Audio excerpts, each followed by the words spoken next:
성가대 찬양 너무 감사합니다. 네, 오늘 함께 인사해 보도록 하겠습니다. 앞뒤 좌우로 여러분 같이 인사하겠습니다. 우리는 가장 좋은 비밀 가진 사람입니다. 인사하세요. 자, 오늘은 4월 한 달간 붙잡을 우리 렘넌트 데이 때 주셨던 메시지 중에 너무 중요한 내용이 있어서 여러분과 함께 나누려고 합니다. 그래서 우리 PPT 한번 띄워주시면, 네, 우리 로마서 1장 17절을 시간 한 번 더 읽었으면 좋을 것 같아요. 그래서 자, 다 같이 한번 따라 읽겠습니다. 시작. 복음에는 하나님의 의가 나타나서 믿음으로 믿음에 이르게 하나니 기록된 바 오직 의는 믿음으로 말미암아 살리라 함과 같으니라. 저는 이 구절이 저의 어떤 믿는 신앙의 핵심이자 중심이라고 생각합니다. 저는 이 구절이 없으면 제 믿음은 또 제 신앙은 헛되다라고 할 정도로 그렇게 생각하고, 그건 바로 오직 의는 믿음으로 말미암아 살리라. 성경의 의인이란, 여러분, 의인이 뭘까요? 뭐 의롭게 사는 사람, 착하게 사는 사람, 뭐 경건한 사람, 뭐 성숙한 그런 사람이 아니라, 성경에서 말하는 의인은 하나님의 은혜로 용서받고 또 용서받고 회개한 죄인을 가리켜서 의인이라 하는데요. 그 의인은 믿음으로 말미암아 살리라, 이렇게 나와 있어요. 그래서 오늘 이 구절을 통해 보려고 하는데, 자, 오늘 본문은 뭐였어요? 오늘 읽은 본문이 뭐였죠? 몇 장 몇 절 앞에? 로마서. 오늘은 로마서, 4월에 로마서가 시작되거든요. 질문 하나 해볼게요. 로마서는 누가 썼어요? 바울. 그쵸. 로마서는 바울이 썼어요. 바울이. 그러면 로마서는 바울이 쓴 많은 편지들이 있어요. 바울이 굉장히 많은 편지를 썼거든요. 그러면 그 편지 중에 하나인데, 그럼 로마서는 이 바울이 누구한테 쓴 걸까요? 로마서인데? 로마. 바울이 로마 어디에 썼을까요? 로마한테 쓰면 어디로 가요? 그 편지가? 교회. 맞아요. 바울이 로마 교회를 향해 쓴 거예요. 그걸 로마서다, 이렇게 이해하시면 될 것 같고, 그러면 왜 썼을까? 로마 교회에 왜 썼지요? 바울이 감옥에 있었으니까. 자, 어렵죠. 자, 살펴보도록 할게요. 사도행전에 보면 로마 황제와 뭐 권력자들, 정치 권세자들이 기독교인들을 탄압했고, 여러분도 많이 아시죠? 예루살렘에 있는 교회가 박해 때문에 사도행전의 8장에 다 흩어지는 일이 발생했어요. 예를 들어 예일교회, 너네 앞으로 이 교회 교인 다 흩을 거야. 여러분을 다 흩어보내는 거야. 그리고 이 교회당 부실 거야. 앞으로 교회 금지야. 왜 오죠? 그때 당시에 그랬어요. 황제를 비롯한 법이, 또 권력자들이 교회를 이렇게 다 흩은 거예요. 저기에 이 흩은 사역에 가장 앞장섰던 사람이 바울이었어요. 사울이라 불리는, N 이름 사울이라 불린 사람이 가장 앞장서서 핍박하고 박해하고. 근데 놀랍게도 바울이 다메섹에서 하나님을 만난 거예요. 그리고 복음을 전하는 사람으로 바뀝니다. 바울이 복음을 깨달으니까 막 난리가 난 거예요. 어떻게 저런 바울이 갑자기 복음을 전하고 다니냐. 그리고 바울이 전도 여행을 세계로 떠나게 되고, 그렇게 바울이 세계 여행을 떠나면서 많은 교회에 영향을 미치죠. 그리고 메시지도 전하고, 로마 교회뿐만 아니라 수많은 데살로니가, 에베소 교회, 고린도 교회, 많은 교회에 가서 메시지도 전하고 영향을 미치게 되는데, 이제는 로마 교회가 있고, 이 로마 교회를 향해서도 바울이 이제 편지를 쓴 오늘 본문이에요. 그래서 여러분, 4월 렘트데이 메시지가 로마서라 했어요. 그럼 우리가 하나님이 이 로마서를 왜 주셨는지 우리가 그걸 알아야, 그렇죠? 이 로마서가 굉장히 중요하구나 알겠죠. 당시 로마 교회에 있는 유대인들은 복음을 틀리게 알고 있었어요. 복음을 틀리게. 그게 뭐냐면, 여기 로마 교회가 있다면 이 로마 교회는 두 가지에 빠져 있었어요. 그게 뭐냐면 율법주의와 선민사상. 어렵죠, 단어가. 그래서 제가 설명을 해드릴게요. 율법주의가 뭐예요? 네. 율법에 써져 있는 것만 지키라는. 야, 율법에 써져 있는 것만 지키라. 거의 비슷했어요. 뭐냐면 하나님의 자녀는 행위도 열심히 하라는 거예요. 그게 무슨 말이죠? 이런 거예요. 우리가 예수님을 믿음으로 구원을 받았는데 하나님이 주신 모든 율법을 다 지켜야 구원받을 수 있다는 거예요. 성경에 율법이 613개나 있는데 그걸 다 지키면 구원받을 수 있다는 거예요. 저는 다 못 지킬 것 같아요. 그리고 기도를 하루라도 빼먹으면, 여러분이 예배를 하루라도 못 빼먹으면 구원 못 받아, 이렇게 하는 거예요. 여러분 예배 드릴 때 만약에 볼펜은 뭐 이렇게 짚는 거야, 여러분 자세는 막 이렇게 하는 거야, 여러분 친구들과 잡담하면 안 돼, 눈을 깜빡이면 안 돼, 잠깐이라도 졸면 안 되는 거야, 그럼 구원 못 받아, 이렇게 하는 거예요. 그게 율법주의예요. 근데 저 때는 저렇게 비슷하게 율법을 지켜가면서 예배를 드렸어요. 이해가 안 되죠. 저는 그렇게 할 수 없다고 생각해요. 또 선민사상이 있어요. 선민사상은 뭘까요? 선민사상도 알아요? 뭐예요? 착한 사람. 틀렸습니다. 선민사상은 뭐냐면 이런 거예요. 여러분 부모님들 중에 예수님을 믿는 분들이 굉장히 많지요. 대부분 다 예수님 믿고 있을 텐데 이 자리에 한 번도 복음을 듣지 못한 사람이 와 있다고 생각해 보세요. 한 번도 복음을 듣지 못한 사람이 저기 앉아 있는 거예요. 근데 씻지도 않고 막 냄새가 나. 그리고 피부색도 달라. 저라고요? 저 잘 씻습니다. 막 피부색도 다르고 예배를 들어본 적도 없으니까 막 뒤에서 떠들고 막 성경책도 안 가져오고, 예배를 들어본 적이 없으니까 교회가 뭔지 하나도 모르고. 그러면 여러분 저 사람은 어떻게 봐야 돼요? 그렇죠. 그 사람이 저 사람도 복음이 필요하구나, 복음을 전달해주고 저 친구도 복음 받고 변화해야 돼, 저 친구도 예수 그리스도를 영접하고 우리랑 같이 세계복음화하는 그 대열에 함께 서는 거야. 이게 정상이잖아요. 이게 우리가 복음 가진 사람의 마인드잖아요. 근데 그 당시 로마 교회는 아니었어요. 어떻게 했냐? 유대인도 아닌 것들이 감히 예배를 드려? 막 이렇게 나오는 거예요. 너희들은 예배 못 드려. 너희들은 이 교회당 들어오면 안 돼. 너희가 감히 예수님만, 우리만 구원하는 거야. 이게 바로 선민사상. 자기들만 구원의 대상이라고 생각하는 거예요. 이상하죠? 근데 그 당시에 로마는 그랬어요. 또 유대인들이 그랬어요. 율법주의와 이 선민사상에 빠져서 그런 교회를 향해 지금 바울이 편지를 쓰고 있는 거예요. 그렇죠?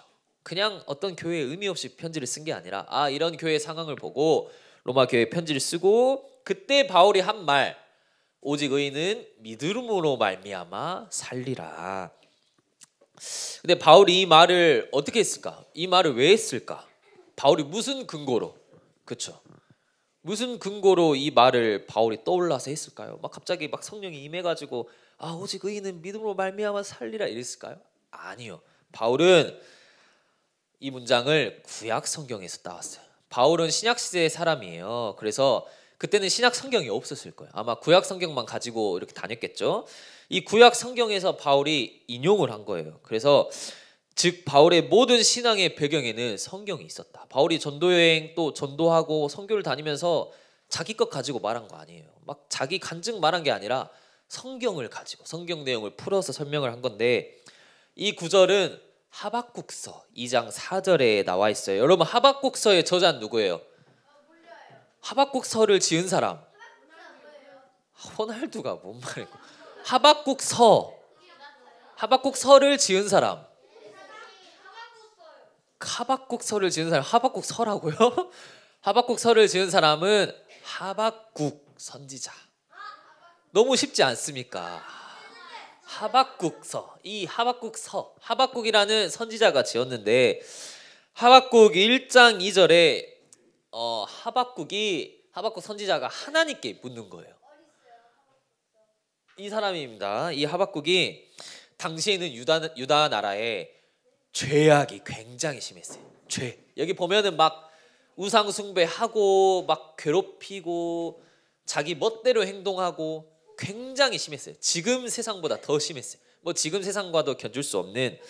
그래서 하박국이 1, 2장에 질문하는 거예요. 뭐라 질문하게요? 하박국이 하나님한테 질문을 해요. 그렇게 비슷하겠어요. 저게 사람 자식이야? 뭐 이런 것처럼. 도대체 하나님은 왜 저런 죄악을 보고 아무런 심판 조치도 취하지 않나요? 막 이렇게. 저 타락한 사람들 저대로 놔두실 건가요? 이렇게 질문하는 거예요. 아니 저 막 타락한 모습을 보고 그냥 어떻게 조용히 계십니까? 그래서 하나님께 질문하니까 하나님이 대답해요. 아, 나 유다 나라 저 이슬람 백성들 바벨론을 통해서 심판할 거다. 그러니까 하박국이 더 이상한 거예요. 아니 바벨론은 그 당시에 더 악했어요. 바벨론은 더 사악하고, 그래서 아니 더 심한 악한 나라를 통해서 어떻게 저 나라를 도구로 사용해서 유다를 심판하려 하십니까? 이게 더 이해가 안 되는 거예요. 그때 하나님의 대답이에요. 하나님이 하박국 2장 2절에 너는 이 묵시는 성경 뭐 기록된 거를 말해요. 이 묵시를 기록하여 판에 명백히 새기되 달려가면서도 읽을 수 있게 하라. 여러분, 하나님 말씀을 돌판에 새기라는 겁니다. 돌판에 새기면 없어질까요? 사라질까요? 뭐 이게 무슨 말이죠? 사라질까요? 아니면 계속 유지될까요? 계속 유지가 되는 거예요. 사라지지 않아요. 달려가면서도 볼 수 있게 돌판에 새기라. 그러면서 악인이 잘 될 것 같아? 그거 잠시야. 악인이 잘 사는 것 같아? 그거 잠시야. 하나님의 백성들이 힘든 것 같아? 고통당하고 있는 것 같아? 그것도 잠시야. 영원한 말씀이 있어. 그러면서 하박국서 2장 4절에 의인은 그의 믿음으로 말미암아 살리라. 이거를 판에 명백히 새기래요. 그리고 이 구절을 오늘 로마서 바울이 따온 거예요. 기록된 게 있다는 거죠. 오직 의인은 믿음으로 말미암아 살리라 함과 같으니라. 그리고 이 구절을 딱 편지에 써가지고 로마 교회에 보낸 거예요. 로마 교회야, 너네가 구원받는다고 주장하는 저 길은 율법주의도 아니야. 선민사상도 아니야. 매일같이 율법을 지키는 일에 구원이 있는 게 아니야. 너네가 구원받는 그 길은 오직 예수 그리스도를 믿음으로 말미암아 구원을 받는 거야. 그리고 지금부터 또 중요합니다. 이 글이 1500여 년, 약 1400여 년이 지나서 마틴 루터라는 사람이, 아시죠? 들은 사람 있을 거예요. 로마서 1장 17절 이 말씀을 가지고, 바울의 이 로마서 글을 가지고 종교개혁을 일으켰어요. 이게 저희 기독교에서는 굉장히 중요한 사건입니다. 이 마틴 루터가 종교개혁을 안 일으켰다면 지금의 우리 예일교회는 없었어요. 예일교회, 이 개신교라는 교단이 탄생하지 않았을 거예요. 그래서 1517년에 종교개혁이 일어났던 시기는 중세시대라 해요. 중세시대. 이 중세시대는 교회가 엄청 부흥을 했어요. 그래서 자, 교회 사진을 보면 그때 당시에는 굉장히 웅장하죠. 화려합니다. 그때 당시 이 건축의 어떤 최고 발전된 거는 다 교회를 갖다가 이렇게 짓고 건축가들이 교회 짓는 데 사용하고, 교회가 굉장히 부흥을 했어요. 가서 보면은 더 웅장해요. 엄청 화려하고 크고. 왜 이렇게까지 교회가 부흥했을까요? 중세시대에 생각을 해보세요. 왜 저렇게 교회가 엄청 부흥을 했을까? 그때는 교회의 권력이 한 나라의 대통령, 왕보다 더 위에 있었어요. 지금으로 말하면 교회 목사님이 윤석열 대통령보다 위에 있는 거예요. 이해가 안 되죠? 부러워요? 뭐가 부러워요? 자, 왜 그랬을까? 국가 전체가 교회를 다녔어요. 국교. 신기하죠? 그래서 황제도 교회를 다녔던 거예요. 그래서 황제가, 한 나라의 황제 최일 권력이 교회 가서 교황의 말을 들어요. 교황의 메시지를 들어요. 그러니까 교황이 황제를 이렇게 다룰 수 있는 거예요. 황제가 교황의 눈치를 보는. 그래서 교회가 굉장한 권력을 가지고 있었어요. 그러니까 권력을 가지고 돈이 교회로 몰리기 시작하고 힘이 생기니까 교회가 타락하기 시작하는 거예요. 교회가 변질되기 시작하고 교회가 잘못된 구원이 심겨지는 거예요. 그래서 다음 사진 보면 막 이상한 행위를 요구해요. 저 십자가 사건 가지고 막 이 실로 해가지고 막 저렇게 연기를 하면은 자기 막 신앙이 경건해진다, 막 이상한 행위 요구하고 이상한 게 막 받아들여지고. 당시에는 본인이 죄를 지으면요, 자기를 괴롭혀야 돼요. 그게 죄를 해결받는다 생각했어요. 그래서 계단을 무릎을 꿇고 1000계단을 올라가요. 그럼 피가 철철 나요. 아, 내가 이 많은 피를 흘리면 내 죄가 해결받는구나. 그렇죠. 뭔 소리죠. 과다출혈 막. 그래서 잘못된 구원관이 심겨진 거예요. 그래야 죄가 해결받는다. 자, 당시에는 지옥에 있는 사람이 지옥에 있는 그 사람 영혼이 그 사람을 위해 헌금을 하고 이 동전을 헌금함에 떨어뜨려서 땡그랑 소리가 나면 아, 저 지옥에 있는 영혼이 천국으로 올라가는구나 이렇게 생각을 했어요. 그렇죠? 이해가 안 되죠. 그 사람들이 다 동그랑 동전을 교회가 돈 모으려고 굉장히 타락했죠. 교회에 헌금하게 하려고. 그리고 자, 죄를 지으면 고해성사라 해가지고요. 본인이 죄를 지으면 사제한테 가서 죄를 아래요. 아, 나 죄 지었습니다. 죄송합니다. 성직자 뭐 이런 신부 그 성당에서 일하는 사람들이 있어요. 그 반성하는 거예요. 이걸 보고 고해성사라고 해요. 고해성사. 자, 그러면 이 죄에 대한 형벌을 죄를 사하자 이렇게 아래잖아요. 그러면 이 사제가 형벌을 매겨요. 자기가 뭔데? 당신의 죄에 대한 형벌은 요 정도입니다. 이상하죠. 타락한 거예요. 교회 힘이 너무 세가지고. 이 형벌을 면하려면 그에 맞는 돈을 또 내라고 합니다. 아, 당신의 죄의 형벌은 이겁니다. 이 형벌에 관한 돈은 이거예요. 이걸 해야 당신이 죄를 해결받을 수 있습니다.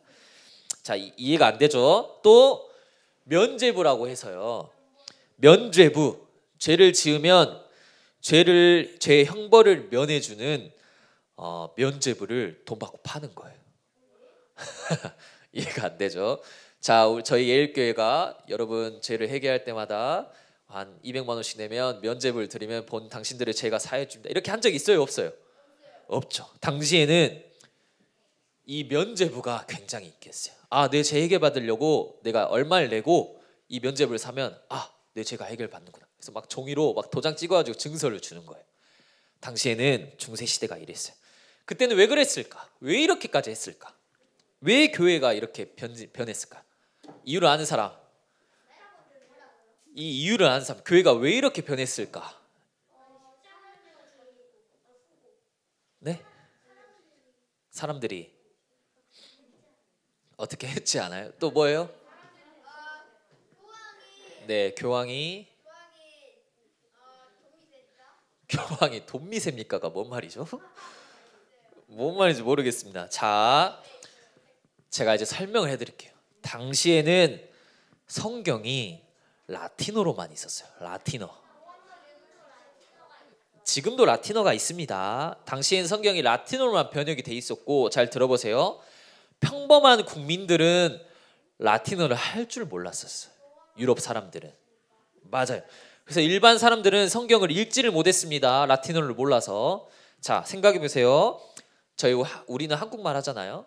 많이 해봤자 영어예요. 근데 성경이 라틴어로밖에 없다 생각해 보세요. 이 성경을 읽을 수도 없고 들을 수도 없고 볼 수도 없어요. 그렇죠?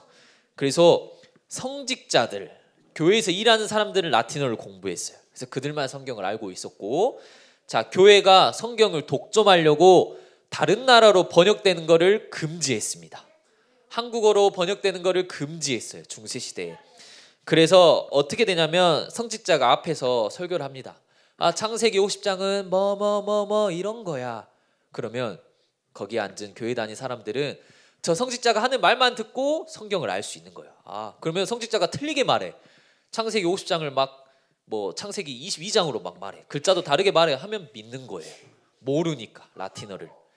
그래서 여러분, 성경을 모르니까 진리를 알 수가 없는 거예요. 그래서 교회가 변질되기 시작하고 성경을 틀리게 말하니까 잘못된 구원관 뭐 이런 거 면죄부 이게 성경에 나왔다 하면 믿는 거예요. 동전 땡그랑 하면 막 영혼이 막 천국으로 간대. 그럼 믿는 거예요. 성경을 모르니까. 그때 그래서 마틴 루터라는 사람이, 마틴 루터가 원래 사제를 준비했어요. 그래서 라틴어를 알았거든요. 공부를 했거든요. 그래서 성경을 읽다가 이 로마서 1장 17절에 오직 의인은 믿음으로 말미암아 산다. 이걸 듣고 이걸 보고 충격받은 거예요. 아, 이게 진짜 구원이구나. 아, 구원의 길은 지금 교회들이 하는 뭐 고해성사, 면죄부, 금욕, 절제 막 바닥을 무릎 꿇고 기어가는 게 아니라 아, 예수 그리스도를 믿음으로 구원받는구나. 이렇게 루터가 깨달은 거예요. 그리고 이 구절 가지고 일어난 거예요. 이 구절 가지고 1217년에 종교개혁을 일어났고 가톨릭에서 개신교가 나오게 되고 지금의 우리 교회가 나오게 된 거예요. 그래서 루터가요 이 성경을 어떻게 했을까요? 맞아요. 그럼 이 성경을 사람들이 읽게 해야겠구나. 그래가지고 성경 번역을 시작했어요. 성경 번역을 할 때 성경 번역이 쉽게 됐을까요? 아니요, 어떻게 됐을까요? 그냥 어렵게 됐을까요? 루터를 죽이려고 했어요. 성경 번역하면 안 되니까. 중세교회가 자기 권력이 뺏기니까 그만큼 타락했어요. 그래서 루터를 살인하려고요. 그래서 루터가 떠돌이 생활했어요. 죽으니까 자기 집에 있으면. 그래서 골방에 어떤 도움을 준 중직자분들 숙소에 이렇게 돌아다니면서 성경을 번역을 했어요. 그래서 지금 우리가 그때 종교구로 인해서 한국어로 번역된 성경도 읽을 수 있는 거예요. 그렇죠? 너무 귀한 거예요. 그래서 우리가 지금 여기서 로마서 1장 17절을 읽을 수 있고 진짜 구원이 뭔지 알 수 있는 거예요. 자, 여러분, 구원은 어디 있을까요? 구원의 기준이 어디 있어요? 구원의 기준, 우리가 어떻게 구원을 받을 수 있을까요? 그렇죠. 마음으로 믿고. 자, 로마서 10장 9절 10절 다 같이, 자 여기 화면 보세요. 합심으로 한번 읽겠습니다. 시작. 만일 내 입으로 예수를 주로 시인하여 또 하나님께서 그를 죽은 자 가운데서 살리신 것을 내 마음에 믿으면 구원을 받으리라. 또 10절 사람이 마음으로 믿어 의에 이르고 입으로 시인하여 구원에 이르느니라. 구원의 기준이 여기 있어요. 근데 오늘도 여러분, 오늘도 똑같아요. 지금 시대도 이 구원의 기준을 몰라서 많은 종교단체가요 이 구원의 기준을 몰라서 아직도 고생하고 있어요. 고생을 하고 있습니다. 불교 다닌 사람들 굉장히 고생합니다. 1000배 드려야 돼요. 1000배. 절을 1000번 하는 거예요. 거기에 구원이 있다 생각해서. 아직도 종교단체는 아직도 힘듭니다. 아직도 이슬람 사람들은 하루에 5번씩 양탄자를 깔아가면서 메카 알라 신을 향해서 기도해요. 왜 기도할까요? 그 기도 안 하면 자기 지옥 간다 생각해서. 그렇죠. 이해가 안 되죠. 이 성경을 몰라서. 그래서 여러분, 결론입니다. 오늘 로마서 굉장히 중요합니다. 4월 한 달 로마서에 관한 메시지가 나왔어요. 이걸 모르면, 우리가 이걸 놓치면 우리 신앙이 헛되고 우리가 또 고생하는 거예요. 그렇죠. 여러분, 이거 몰랐으면 여러분 어떻게 살았을까? 고생하고 있는 거예요. 아직도 구원의 길이 뭔가, 구원의 길을 쫓아서 나는 어떻게 구원받지, 이렇게 헤매고 있는 거예요. 그래서 딱 로마서 1장 17절과 10장 이 말씀을 붙잡고 이번 4월 한 달간 또 생각해보고 묵상해보는 그런 시간 되길 바랍니다. 알겠죠? 알겠어요? 모르겠어요? 자, 기도하겠습니다. 기도할 겁니다. 두 눈을 감고 두 손을 모으고 저랑 눈싸움 하지 말자 했습니다. 기도합니다. 하나님, 감사합니다. 오늘 하나님 말씀을 통해 로마서에 관한 또 중요한 구절을 받았습니다. 하나님, 구원의 길이 종교와 또 행위에 있지 않고 우리 마음속에 믿고 또 우리 마음속에 예수님을 모시는 것에 있다 했습니다. 가장 중요하고 쉬운 길을 우리에게 허락하셨음을 알고 모든 초등부 랩런트들이 이 로마서의 말씀을 한 주간 붙잡을 수 있도록 성령께서 인도하여 주세요. 지금도 살아계신 주 예수 그리스도의 이름으로 기도합니다. 아멘.